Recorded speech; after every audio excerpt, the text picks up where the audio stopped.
Hi hello everyone, എല്ലാവർക്കും dreams and daily mess with ആഷിൻ്റെ പുതിയൊരു വീഡിയോയിലേക്ക് സ്വാഗതം. അപ്പോൾ ചാനൽ ആദ്യമായിട്ട് ആരെങ്കിലും കാണുന്നുണ്ടെങ്കിൽ please subscribe, like, share and comment. Okay.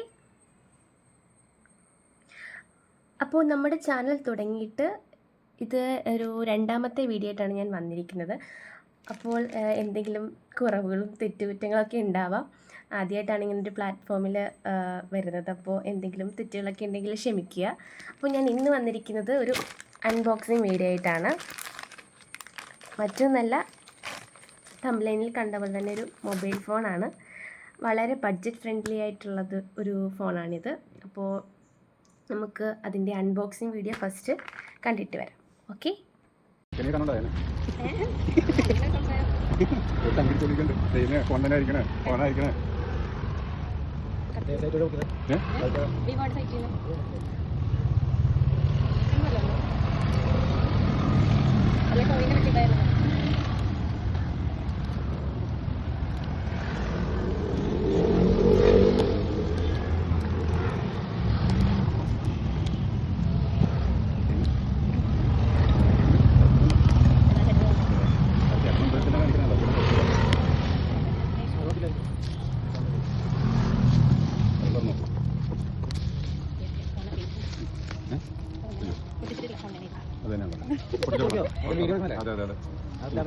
അതെ, ഈ വെള്ളം ഇതൊക്കെ ഉണ്ടെങ്കിൽ ഇപ്പൊ നമുക്ക് അങ്ങനെ അതെ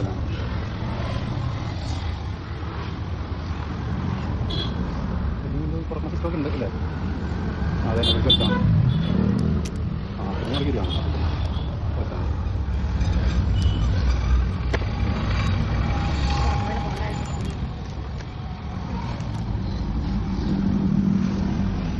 ഇല്ലേ ഒറ്റത്തിലുള്ളത്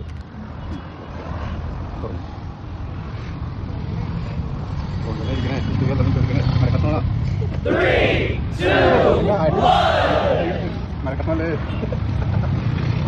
നെഞ്ചിക്കൊണ്ടിരിക്കണല്ലോ. പത്രമൊന്നുമില്ല, ചീറ്റിലില്ല. അപ്പോൾ ഞാനിത് ഇങ്ങനെയല്ല അൺബോക്സ് ചെയ്യണമെന്ന് വിചാരിച്ചത്. അൺഎക്സ്പെക്റ്റഡ്ലി ഇത് ഓഫീസിലേക്കാണ് കൊറിയർ വന്നിട്ടുണ്ടായിരുന്നത്. അപ്പോൾ ഞാൻ അവിടെ വെച്ചാണ്, അപ്പോൾ തന്നെ ഓപ്പൺ ബോക്സ് ഡെലിവറി ആയിരുന്നു. അതാണ് ഇങ്ങനെ ഒരു അൺബോക്സിങ് വീഡിയോ വന്നത്. അപ്പോൾ ബാക്ക് ടു വീഡിയോ എല്ലാവരും കണ്ടു കാണുമല്ലോ. അപ്പോൾ ഞാൻ ഐക്യുവിൻ്റെ നിയോ 10R എന്ന് പറഞ്ഞിട്ടുള്ളൊരു മൊബൈലാണ് എടുത്തിട്ടുള്ളത്. മുമ്പ് ഞാൻ യൂസ് ചെയ്തിരുന്നത് സാംസങ്ങിൻ്റെ ഗാലക്സി A10s ഈ ഒരു ഫോണാണ് ഞാൻ യൂസ് ചെയ്തത്. ഇത് ഞാൻ കുറേ വർഷമായിട്ട് യൂസ് ചെയ്യുന്നൊരു ഫോണാണ്. ഏകദേശം ഒരു 4-5 വർഷമെങ്കിലും ആയിട്ടുണ്ടാവും ഞാൻ ഈ ഫോൺ യൂസ് ചെയ്യാൻ തുടങ്ങിയിട്ട്. അപ്പോൾ കറൻ്റ്ലി ഞാൻ വർക്ക് ചെയ്യാണ്. അപ്പോൾ എൻ്റെ സ്വന്തം ഏണിങ്സ് വെച്ചിട്ട് എനിക്കൊരു ഫോൺ എടുക്കുന്നത് കുറേ നാളത്തെ ആഗ്രഹമായിരുന്നു. അങ്ങനെ ആഗ്രഹിച്ച് വാങ്ങിച്ചൊരു ഫോണാണ്. അപ്പോൾ എനിക്ക് കുറേ പേര് സജസ്റ്റ് ചെയ്തു, അങ്ങനെ കൂടുതൽ പേരും റെക്കമെൻഡ് ചെയ്തൊരു ഫോണാണിത്. അങ്ങനെ റിവ്യൂസും കാര്യങ്ങളൊക്കെ നോക്കി കുറേ ആലോചിച്ചെടുത്തൊരു ഡിസിഷനാണ്. കാരണം കുറേ നാളുകൊണ്ട് നമ്മൾ വാങ്ങിക്കുന്ന ഒരു സാധനമാണല്ലോ ഫോണെന്ന് പറയുന്നത്. കുറേ കാലത്തേക്ക്, മീൻസ് കുറേ ഒരു ലോങ് ടൈം പർപ്പസിന് വേണ്ടിയിട്ടായിരിക്കും നമ്മളൊരു ഫോൺ എടുക്കുക. അപ്പോൾ അത്രയും ഞാൻ ആലോചിച്ചെടുത്തൊരു ഡിസിഷനാണ് ഐക്യു എടുക്കുക എന്നുള്ളത്. എനിക്ക് 2 ഫോണാണ് മെയിനായിട്ട് സജഷൻ വന്നത്. ഒന്നുകിൽ സാംസങ്ങിൻ്റെ ഏതെങ്കിലും പുതിയൊരു ഫോൺ എടുക്കുക, അല്ലെങ്കിൽ ഐക്യു. ഫൈനലി ഞാൻ ഐക്യു ആണ് ചൂസ് ചെയ്തത്. അതൊരു ബെറ്റർ ഓപ്ഷൻ ആണോ എന്ന് എനിക്ക് യൂസ് ചെയ്തതിൽ നിന്ന് മനസ്സിലായി. അപ്പോൾ ഞാൻ തൊട്ട് മുമ്പ് പറഞ്ഞതുപോലെ തന്നെ വളരെ ബഡ്ജറ്റ് ഫ്രണ്ട്ലി ആയിട്ടുള്ള ഒരു ഫാസ്റ്റ് പെർഫോമൻസ് തരുന്നൊരു ഫോണാണിത്. ഒരു ഓൾറൗണ്ടർ എന്ന് തന്നെ നമുക്ക് വേണമെങ്കിൽ പറയാം ഇതിനെ. ഇതിൻ്റെ അഡ്വാൻറ്റേജ് എന്തെന്ന് വെച്ചാൽ, ഒരു 80 വാട്ടിൻ്റെ ഫാസ്റ്റ് ചാർജർ അവർ ഇതിൻ്റെ കൂടെ പ്രൊവൈഡ് ചെയ്യുന്നുണ്ട്. അതിൻ്റെ ഒപ്പം ഒരു ട്രാൻസ്പെറൻറ്റ് കേസും വരുന്നുണ്ട്. ഇപ്പോൾ മിക്കവായിട്ടും കണ്ടുവരുന്ന ട്രെൻഡ് എന്ന് വെച്ചിട്ടുണ്ടെങ്കിൽ, മിക്ക ഫോണിൻ്റെ കൂടെയും ചാർജർ ഇപ്പോൾ തരാറില്ല. പക്ഷേ സ്റ്റിൽ അവിടെയും ഐക്യു എന്ന് പറയുന്ന ബ്രാൻഡ് അവരുടെ എല്ലാ മൊബൈൽ ഫോൺസിൻ്റെയും കൂടെയും ചാർജേഴ്സ് പ്രൊവൈഡ് ചെയ്യുന്നുണ്ട്. അത് ഇവർ നല്ലൊരു അഡ്വാൻറ്റേജ് ആയിട്ടാണ് എനിക്ക് തോന്നുന്നത്. മീൻസ് ചാർജ് സെപ്പറേറ്റ് വാങ്ങിക്കുകയാണെങ്കിൽ നല്ലൊരു എമൗണ്ട് തന്നെ നമുക്ക് ചാർജിന് വേണ്ടിയിട്ട് കൊടുക്കേണ്ടി വരും. അപ്പോൾ ഞാൻ വാങ്ങിയിട്ടുള്ളത് ഐക്യുവിൻ്റെ നിയോ 10R മൂൺനൈറ്റ് ടൈറ്റാനിയം എന്നൊരു കളർ വേരിയൻ്റാണ് ഞാൻ എടുത്തിട്ടുള്ളത്. പേഴ്സണലി എൻ്റെ ഒരു ഫേവറേറ്റ്, എനിക്ക് ഇഷ്ടപ്പെട്ടത് ആ ഒരു കളറാണ്. അതുകൊണ്ടാണ് ഞാൻ ആ ഒരു ആ ഒരു കളർ ചൂസ് ചെയ്തത്. മെയിനായിട്ടും യൂത്തിനെ ഉദ്ദേശിച്ചിട്ടാണ് ഈ ഫോൺ ഇറക്കിയിട്ടുള്ളതെന്ന് ഞാൻ കേട്ടിട്ടുണ്ട്. അത് തികച്ചും സത്യമാണെന്ന് എനിക്ക് എൻ്റെ പേഴ്സണൽ എക്സ്പീരിയൻസിൽ നിന്ന് മനസ്സിലായിട്ടുണ്ട്. അതുപോലെ തന്നെ ഗെയിമിങ്ങിന് വേണ്ടിയിട്ടും വളരെ അടിപൊളിയാണെന്നാണ് ഞാൻ കേട്ടിട്ടുള്ളത്.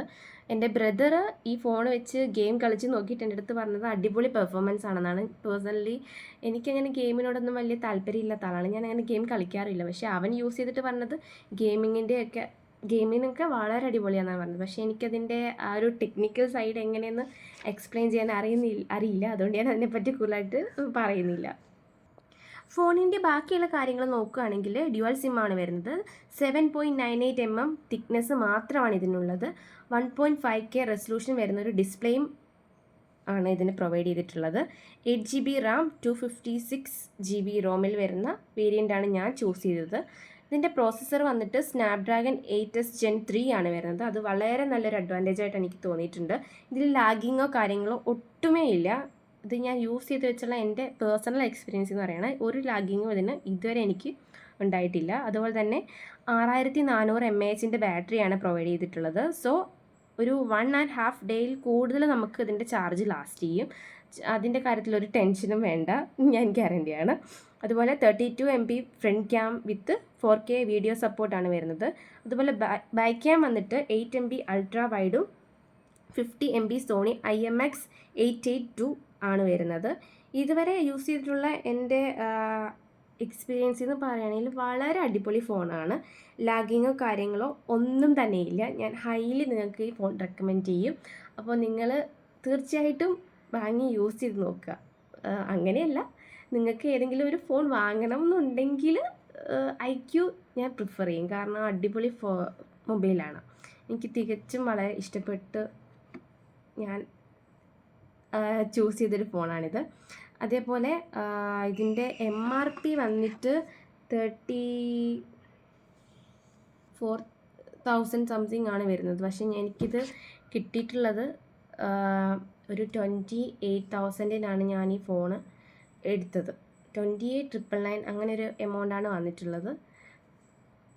അപ്പോൾ വീഡിയോ ഇഷ്ടമായിട്ടുണ്ടെങ്കിൽ please like, share and subscribe. നിങ്ങളുടെ അഭിപ്രായങ്ങൾ എന്തായാലും കമൻറ്റ് ചെയ്യേണ്ടതാണ്. ആദ്യമായിട്ട് ചെയ്യുന്നതുകൊണ്ട് അതിൻ്റേതായിട്ടുള്ള മിസ്റ്റേക്കുകൾ തീർച്ചയായിട്ടും ഉണ്ടാവും. അപ്പോൾ എന്തെങ്കിലുമൊക്കെ കാര്യങ്ങൾ ഞാൻ മാറ്റേണ്ടതായിട്ടുണ്ടെങ്കിൽ അത് നിങ്ങൾക്ക് കമൻസിൽ പറയാവുന്നതാണ്. അപ്പോൾ നിങ്ങളുടെ അഭിപ്രായങ്ങൾ എന്തായാലും കമൻറ്റ് ചെയ്യണം. അപ്പോൾ നമുക്ക് അടുത്ത വീഡിയോയിൽ കാണാം. അതുവരെ ടിൽ ദെൻ ബൈ.